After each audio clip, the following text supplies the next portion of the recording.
ಶೇಷ ಮೂವಿ ಇವತ್ತು ಒಂದು ಸಮಾಜಕ್ಕೆ ಒಳ್ಳೆ ಮೆಸೇಜ್ ಕೊಟ್ಟಿದೆ.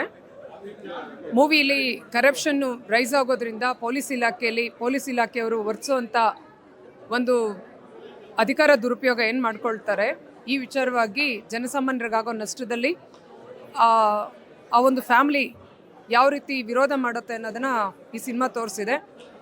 ಕೊನೆಯಲ್ಲಿ ಸಿನಿಮಾದಲ್ಲಿ ಒಂದು ಮೆಸೇಜ್ ಇದೆ.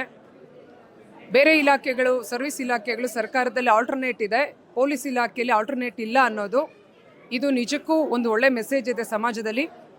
ಇವತ್ತು ಆನೆಸ್ಟು ಹೋಗ್ತಾ ಇರೋದು, ಕರಪ್ಷನ್ ರೈಸ್ ಆಗ್ತಾ ಇರೋದ್ರ ಪರಿಣಾಮ ಈ ಸಿನಿಮಾ ತೋರಿಸ್ಕೊಟ್ಟಿದೆ. ಇದನ್ನು ಬದಲಾವಣೆನ ಪೊಲೀಸ್ ಇಲಾಖೆಯವರು ತಂದ್ಕೊಳ್ಬೇಕಂತ ಈ ಸಿನಿಮಾದ ನೋಡಿ ಅರ್ಥ ಮಾಡ್ಕೋಬೇಕಂತ ತೋರಿಸ್ದಂಗಿದೆ ಮೆಸೇಜು. ನಾಳೆ ಮೈಸೂರು ದಸರಾಗೆ ಸಿಎಂಒ ಮತ್ತು ಮಿನಿಸ್ಟರ್ ಬರ್ತಾ ಇದ್ದಾರೆ. ಅಲ್ಲಿಗೆ ಮೆನ್ ಅಲಾಟ್ ಮಾಡಿ ಬಂದೋಬಸ್ತ್ ಮಾಡಬೇಕು ಅಂತ ಮೈಕೊಂಡ್ ಸಾಹೇಬ್ರು ತಿಳಿಸಿದ್ದಾರೆ.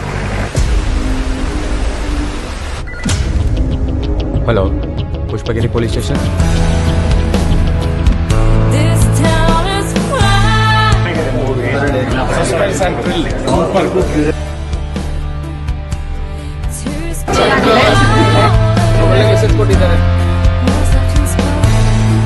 ಲಾಸ್ಟ್ ಮಿನಿಟ್ ತನಕ ಏನಾಯ್ತು ಅಂತ ಸೀಟ್ ತುದಿನಲ್ಲಿ ಕೂತು ನೋಡುವಂತ ಎಷ್ಟೋ ಸನ್ನಿವೇಶಗಳಿದೆ. ತುಂಬಾ ಅದ್ಭುತವಾಗಿ ಸಿನಿಮಾನ ತಗೊಂಡು ಹೋಗಿದ್ದಾರೆ. ಇದೊಂದು ಪ್ಯೂರ್ ಪೊಲೀಸ್ ರೂಮ್ ಡ್ರಾಮಾ. ಅದು ಎಲ್ಲರದ್ದು ಪರ್ಫಾರ್ಮೆನ್ಸ್ ಕೂಡ ತುಂಬಾ ನ್ಯಾಚುರಲ್ ಅನ್ಸುತ್ತೆ.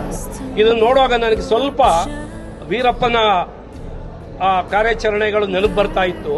ಎಲ್ಲ ಕರ್ನಾಟಕದ ಪ್ರತಿಯೊಬ್ಬ ಪ್ರಜೆನೂ ಥಿಯೇಟರ್ಗೆ ಬಂದೇ ಈ ಸಿನಿಮಾ ನೋಡಬೇಕು. ಈ ಸಿನಿಮಾ ಪೊಲೀಸ್ ಇಲಾಖೆಯದು ಕಣ್ಣು ತೆರೆಸುವಂತ ಸಿನಿಮಾ ಇದು ನನ್ನ ಪ್ರಕಾರ. ನಿಮ್ಗೆ ದೇವರು ಒಳ್ಳೇದು ಮಾಡಲಿ.